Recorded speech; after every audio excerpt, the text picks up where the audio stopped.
We are live. Getting set up here. You guys know the drill here. I got to set up first.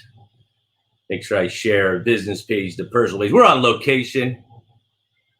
Another one of my spots. Hibernian Pub off Falls of the Neuse. I got some great guests today. Actually, a couple people I'm going to introduce you guys to today. And we're going to have some fun. So let me go ahead and share first to my page, and we're going to get going. Tag. Boom, boom, boom, boom. And we're gonna make sure we know everybody where we are. So we're gonna check in. Oh, wrong button. Check in. We're gonna go to. It pops up here. 2 more seconds. Hibernian post. All right, let's get going here. And welcome to the Super Terb Podcast. I'm your host, Michael Turbot, your local real estate expert in the Ida Turbot with the Ida Turbot Group, Coldwell Banker HPW, aka Super Terb, aka Coach Terb. And I started this podcast, I guess back in November. For many of you guys, I'm in episode 22 now with the whole intent of talking real estate, business, sports, and beer in the triangle, mainly talking to local business owners, entrepreneurs, coaches, what have you, and talk more about their business and how they got started. I also like to talk some real estate. I like to throw in some sports, and I also talk about local beer in the triangle. So I'm glad you guys are joining me today. You can follow me on YouTube, Facebook Business, Spotify, and Apple Podcasts. I'm here in North Raleigh on location at Hibernian Pub and Restaurant. They have 2 locations, one off Glenwood Avenue downtown and one off North Raleigh. I have Susan Kempen, but I actually just call her Sue. And she's the general manager for the North Raleigh location here. And they got me in a nice, cool back room. This is a spot. And I'm going to have her come on in a few minutes. But I want to introduce somebody first. Jordan Hatch, slide on in. We're going to work on it. So Jordan Hatch just joined our team, the Ida Turbot Group. Jordan, say hello. Hey. You can obviously see her on screen. Plus, you hear the audio here on the recorder. So Jordan just started our team 2 months ago. She's helping me, both assisting me, not only on the administrative side, but also for showing homes. And I am proud to say that she has sold 4 homes in just 2 months. So Jordan, tell everybody listening who you are, where you're from. I already said your name, so I already gave that away, but tell everybody where you're from and what got you into real estate. Yeah, so I grew up in the foothills of North Carolina in Hickory. And I moved to Raleigh just a few years ago, went to NC State, and I just thought that real estate was kind of the place for me. I've really enjoyed getting to know people and help them with their real estate goals with Michael. Super Terb. Super Terb. Coach Terb. All of it. That's awesome. So what you've got some questions for me today. I thought for the real estate segment, I wanted Jordan, because she just started, so she doesn't really know what it was like pre-COVID. Post-COVID, she's actually coming on hopefully we're slowly getting back to normal, but she's just starting out. So I wanted you to ask some questions or just see what we can do to help people that are listening. Because this market, guys, over the last 30 days has been completely night and day from what it was just a short time ago. So go ahead and shoot. I don't know what some of these questions are. Yeah. So as I've been out showing houses, like you said, I've been talking with lots of people. And the thing that you kind of hear is this market is crazy, and you hear the word seller's market out a lot.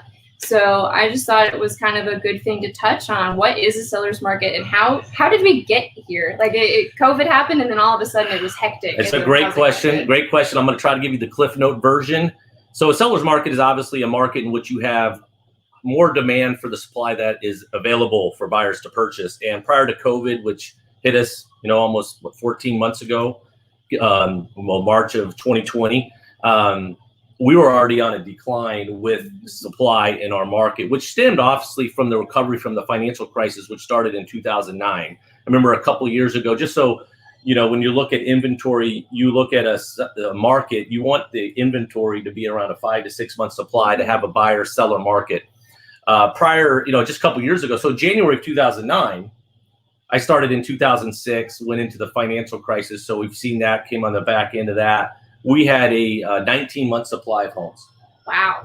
I think almost had 20,000 listings then, so it was a much different element. We came out of the financial crisis, and now we are in the market we're seeing today, where prior to COVID, we had about just under a 2-month supply of homes in January of 2020.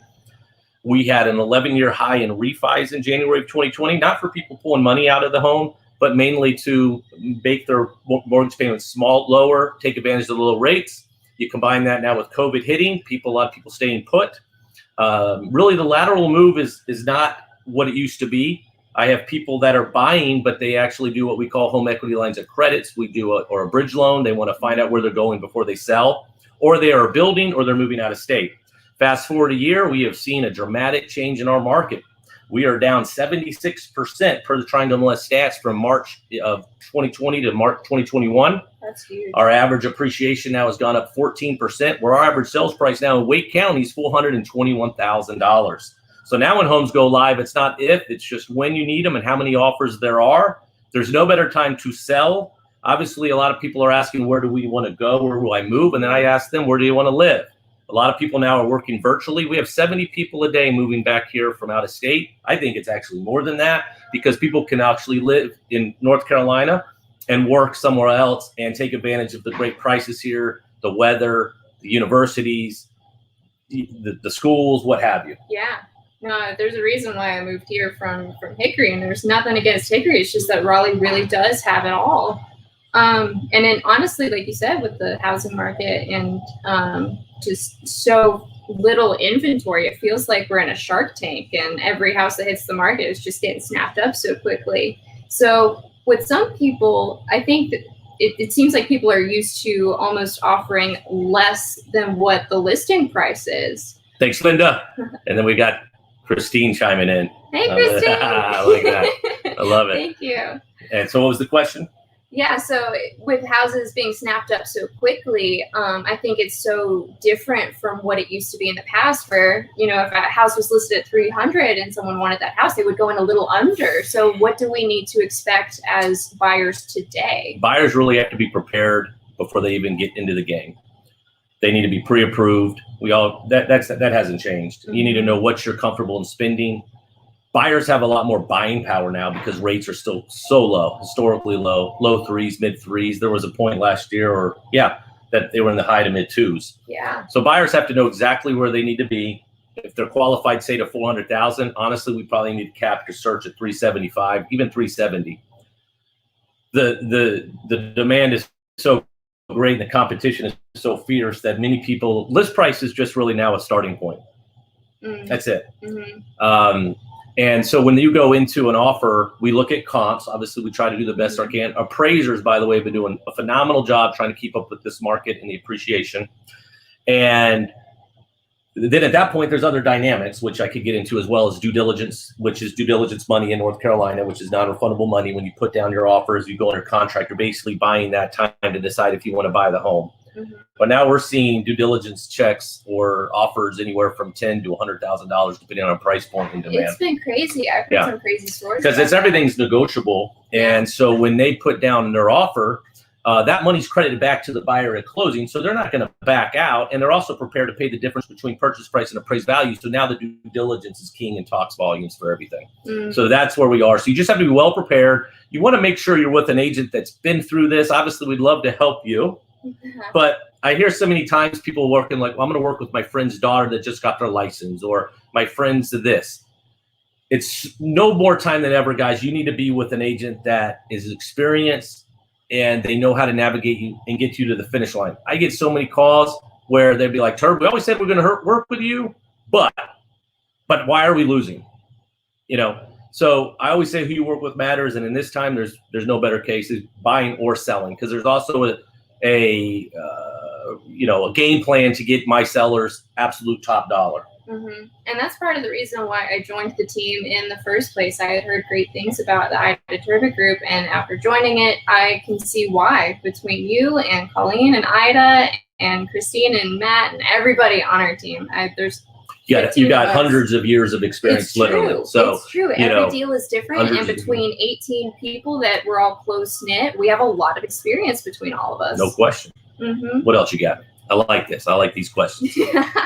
So I guess This is such an awesome market for sellers, and we talked about how it can be a little rough for buyers. And if you are a seller in this market, like if you want to take advantage of it, you know that you kind of have to experience both the seller side and the buyer side. Mm-hmm. So how can you, I guess, like what advice do you have for people that want to take advantage of it, but also want to be able to endure being a buyer here? Do you have any tips? Yeah, no, I mean, so people are always saying you're going to have to pay top dollar. Well, you're going to side. Whatever you have to pay for on the purchase, you're going to make up on the sale side. Mm-hmm.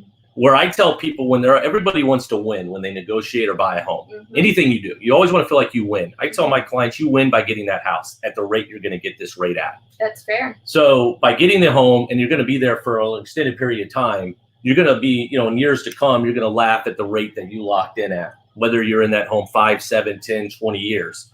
Now, when you go to sell, that's where you're making it up on that end, because you're making, we just helped someone sell their home. Mm-hmm.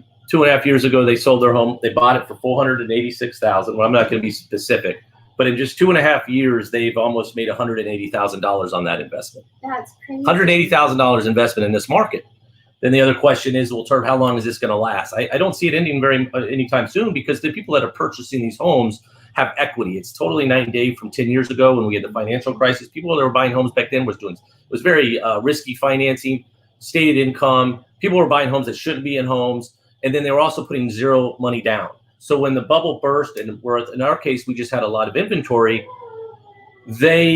people were upside down, which turned out to foreclosure, short sales. Now when people are buying, people are having equity. And if something was to happen in a couple of years, maybe you don't make all your money back, but you've got the equity to be able to move your house. Fair enough. Yep. I happened to read something really interesting recently where I found out that there is almost 500,000 more real estate agents than there are homes for sale in America. It's crazy. Yep. And to have that many people to choose from, like to partner with when choosing a home, since that is such a careful process, especially now where people are losing out, like they'll make 8 offers and still not be able to really get that house.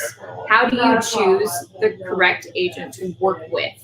That's a great question. I think, going back, a lot of people look at this business, unfortunately, as we're a commodity. They look at agents that we're just going to open homes and show, and that's no fault of their own. Mm-hmm. They don't understand, just like I don't understand what they may do for their business. Mm-hmm. But you've got to really go into where you go to where it's someone's business and not their job. Mm-hmm. Okay? The one question, can you do this part-time? No. Not be successful. When you need to get a hold of your agent, you expect them to be available for you at that particular time, and they're not doing another business for them. Sure, people do it, but the average agent in the United States, I have to double check these stats, but going back, only sell 4 homes a year. Gotcha. And 88% of agents don't even make it to their second year, because once they get in and they realize they wake up every day unemployed, it's scary. It's a challenging business. Yeah. However, you just need to do your homework and get with somebody that this is what they do and they can help navigate you. My hashtag is Coach Terb. I used to coach college basketball for this. Of course, I grew up with my mom, Ida Turbot. She's been doing this over 34 years. She's a rock star. I never knew what she did until I got involved. I just grew up as a kid. She sold houses. But what agents are also problem solvers. We're psychologists. So it's just really important to really know who you want to work with before you start that process, both buying and selling. Gotcha.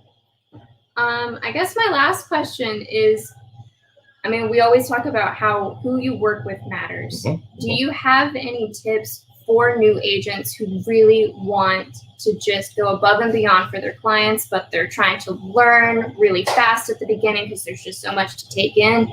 I guess, do you have any tips from when you first started and what you've learned? Well, yeah. Obviously, I was blessed just to have my mom, Ida, and my sister Colleen, in a great team, to where I was going to all of our administrative assistants, all our admin team, our licensed agents as well. But having that support and mentor system in place is huge wherever you decide to go, especially if you're new.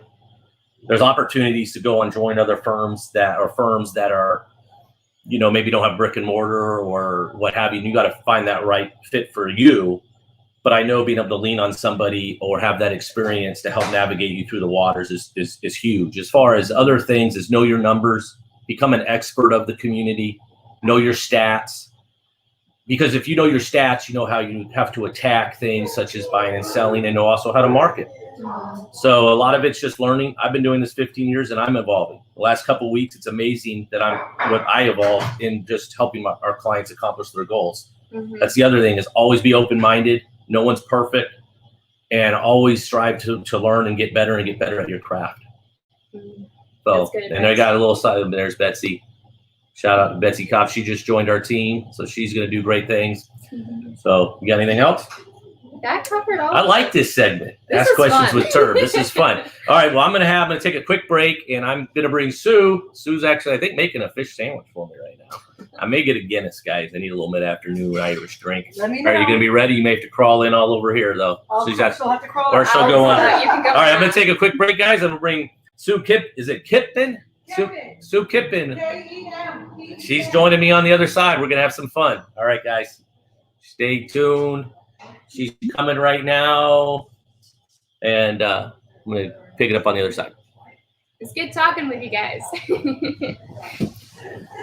And welcome back to the Super Terb Podcast. Again, I'm your host, Michael Turbot, a.k.a. Coach Terb, a.k.a. Which way was Super Terb. Come on in over this way, Sue. The other way. I am bringing on my guest now, the general manager of the North Raleigh location of the Hibernian Pub and Restaurant. As I say, guys, I'm kind of a bar stool here. I'm not joking. I don't know how long I've known Sue, and it's also Seth, correct? Seth. Yeah, yes. Seth's my guy. Sorry, she's coming in. I've got wires and everything. And I'm just, she's coming on over here. I'm excited to learn more about her and about Hibernian. So there's Sue. Come on, slide in. Come in a little tighter. There she is. All right, hold on. I'm not going to bite. Okay, I'm going to move my mic a little bit. Okay. There we go. Tell everybody. Obviously, I've said your name 47 times. Let's say it again and where you're from. And sure. My name is Susan Kempen. You can call me Sue. I'm from Long Island, New York. Awesome. And how long have you been the general manager of Hibernia? I've been at this place. It'll be 2 years in August, but I've been working for the company since I moved here in February 2014. So you've been a long time. 7 years. Now, how long has the North Raleigh location been here? It's been here since 2013. It's amazing how fast time's flown. And then because you got the other location on Glenwood. Right. That's been there since 1999. Burnt down, as we all know. Reopened in 2014, which is when I moved here. And I got my job as a bartender there, but I actually did my interview here because that place was still being built. And then I was an AGM here, AGM there, and then a GM here. I like this location a lot better because I live in Bedford. So it's only about they're both fabulous. Yeah, they're both great, but this is only a 10-minute Uber ride for me. Right. So that's cool. So tell everybody what you love about Hibernian.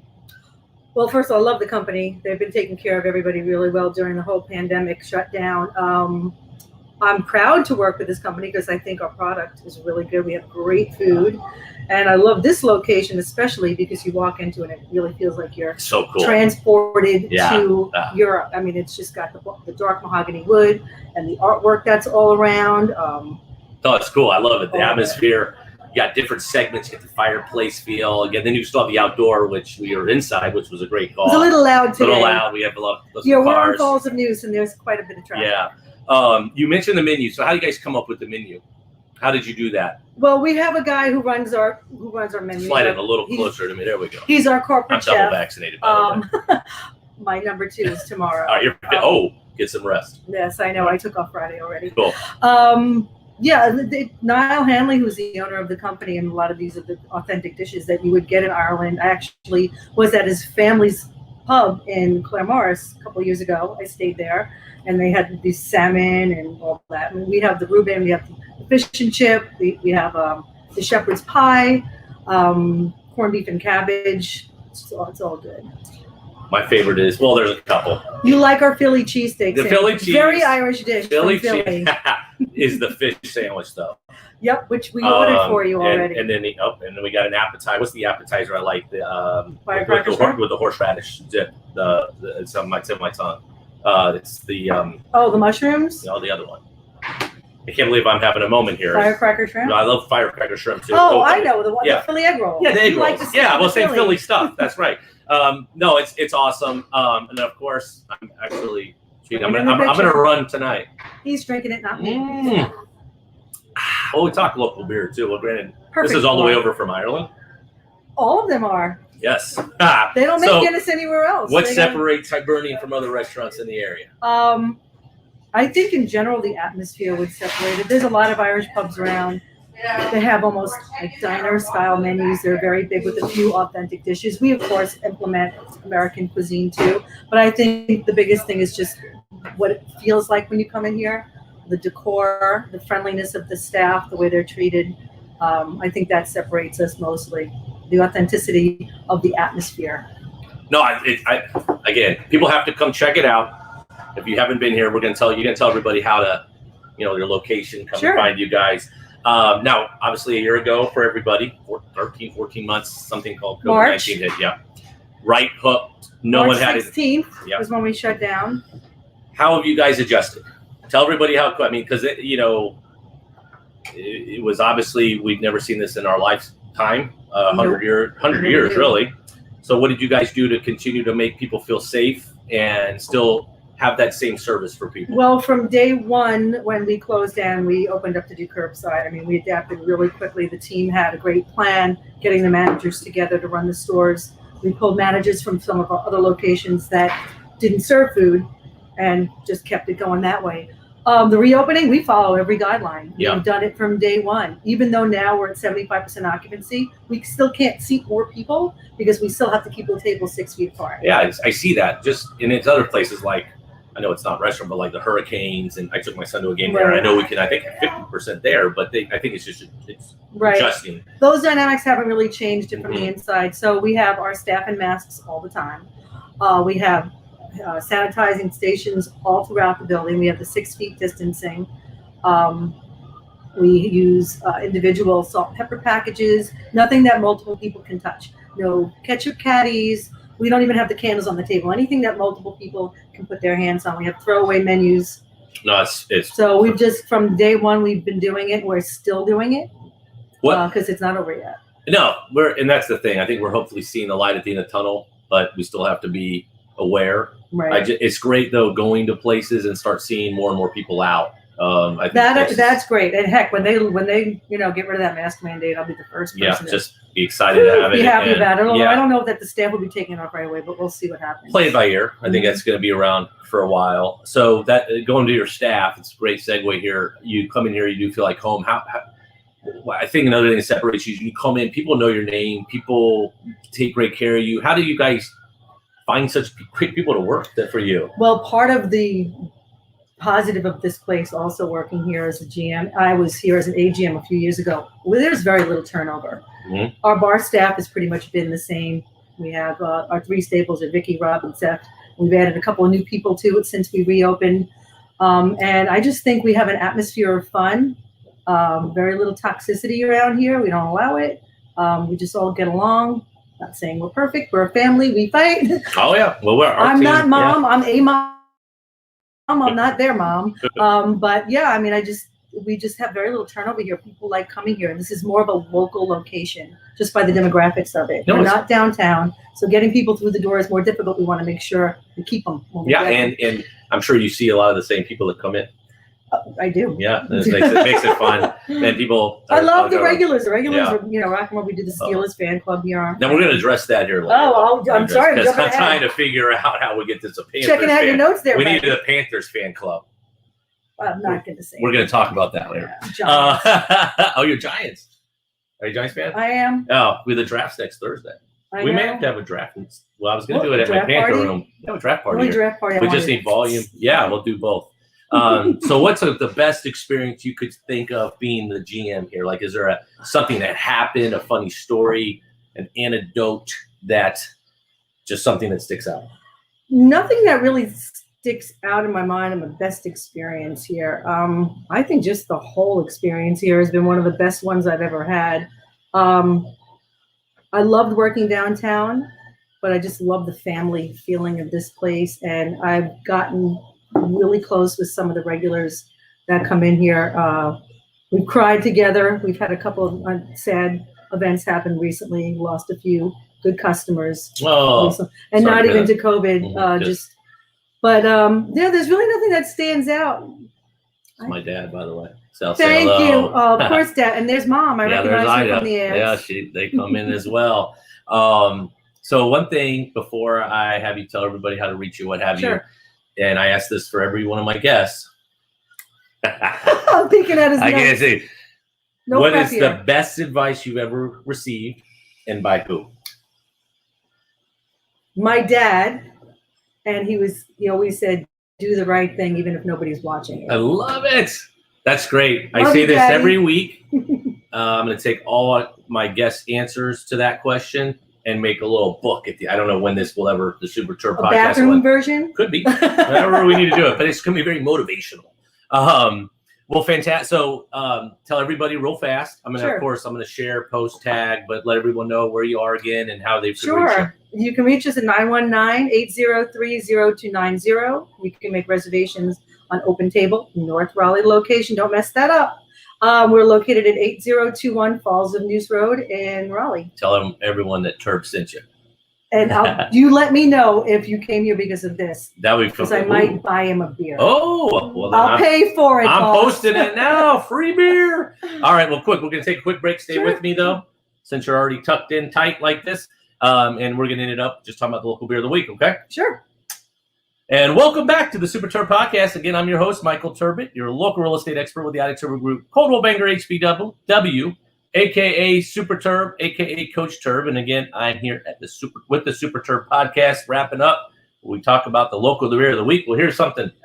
Don't really have a local beer of the week because I want you to come to the local spot of Hibernian, North Raleigh Pub. Come. You have many draft beers, local beers to choose from. You can always have a great Guinness, so come and see them. If you guys, again, haven't, please subscribe. Please follow me on Facebook Business, Michael Turbot, YouTube, Michael Turbot, Spotify, podcast, leave a review. It really means a lot. And if there's anything we can do to help you guys accomplish your real estate goals, again, it's Michael Turbot, your local real estate expert with the Attic Turbo Group with Jordan Hatch offside here. And as always, remember who you work with matters. Thanks for joining me. Thank you, fun. Michael. Appreciate it. I'll get you a fish sandwich now. Perfect.